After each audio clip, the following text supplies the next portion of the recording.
Bonjour à tous, dans cette nouvelle vidéo, je vais vous présenter comment fabriquer un boîtier d'alimentation à voltage variable. Donc on peut choisir la tension de l'alimentation et on peut voir notre consommation. Donc ce boîtier il est assez puissant, on peut lui tirer jusqu'à 3 ampères. Sa tension d'alimentation est comprise entre 12 volts et 24 volts. On peut l'alimenter jusqu'à 28 volts. C'est la limite pour les LM317 que l'on utilise pour cette vidéo. Tout de suite, passons à la fabrication. Voici la liste du matériel nécessaire pour cette fabrication. Donc pour commencer, vous allez avoir besoin d'un boîtier, d'un module affichage voltmètre ou ampèremètre aussi, si vous voulez, un petit interrupteur très facilement trouvable, des vis pour fixer les LM317 sur un radiateur, une prise DC jack, un radiateur pour refroidir les LM317, un potentiomètre de 5 kΩ ou 10 kΩ, un LM317 ou 2 suivant la puissance que vous recherchez, une LED ainsi que sa résistance, ainsi qu'une résistance de 240 ohms. Donc pour commencer, on installe les composants dessus le boîtier après l'avoir découpé les trous aux bonnes dimensions. Donc je fixe l'interrupteur, la prise de chargement,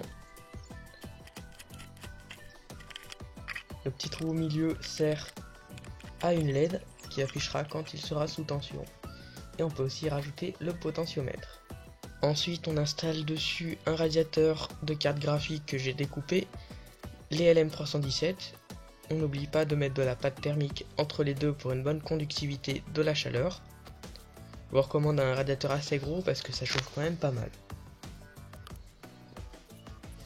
Hop, on serre bien, on y plaque.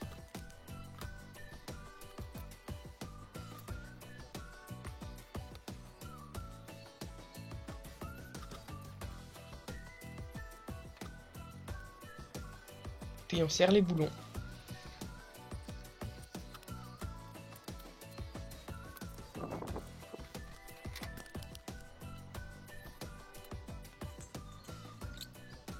Ensuite on met un bout de scotch pour isoler les deux. Et on retourne les pattes pour faire contact avec les autres et pour les mettre en parallèle. Ensuite on met tout dans le boîtier. Et on commence à câbler. Donc là il y a tout qui est installé pour le moment. Donc là j'ai fait toutes les soudures. Donc le schéma il est quand même assez simple. Voilà le schéma. Donc faites bien attention au pin. Le pin 1 c'est pas celui qui est tout à gauche. C'est le pin 3 sur le schéma. Donc faites bien attention à bien y brancher comme il faut. Parce qu'au départ j'avais pas fait ça comme il faut et ça fonctionnait pas. Donc on peut voir le potentiomètre de 5 kΩ et la résistance de 240 ohms. Donc c'est comme ça que j'ai fait les soudures. Et voilà, votre boîtier d'alimentation réglable est terminé, donc on va pouvoir le tester tout de suite. Donc c'est très simple, il suffit de brancher une alimentation 12 volts ou 24 volts. Là dans le cas c'est une alimentation 12 volts non régulée. Ça fait que la tension n'est pas régulée à 12 volts, elle est un peu plus haute en sortie. Donc le minimum c'est 1 volt 2 avec les LM317, donc on peut voir sur le voltmètre. Donc j'augmente la tension jusqu'à ce que le ventilateur démarre. Hop, ça y est. Donc on peut voir que ça marche parfaitement bien et ce sera très utile pour alimenter tous vos bricolages. Tout de suite, faisons quelques tests. Alors du côté des ampères, on peut monter jusqu'à 4 ampères avec, mais c'est pas recommandé pour les LM317, donc vaut mieux pas les dépasser. Et du côté des volts, avec une alim 24 volts, on peut monter jusqu'à 22 volts.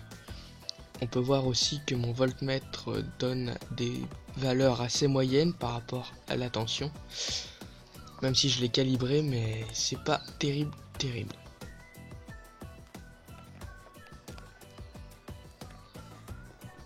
Donc pour ce test j'ai mis une ampoule 3 volts 6. Donc on peut voir en l'alimentant, là elle s'allume un peu avec 1 volt 2.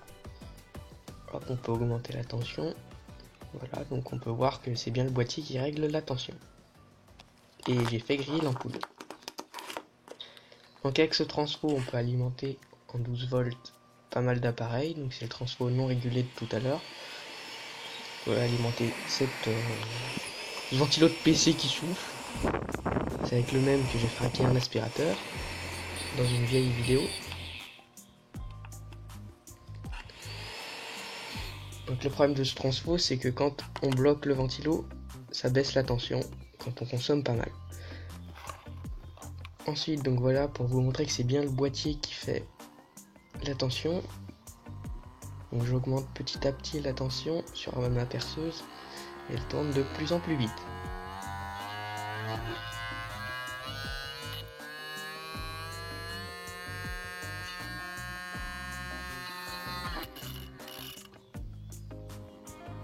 Là, on est à fond avec le transfo 24 volts. Bon, là, je vous laisse deviner.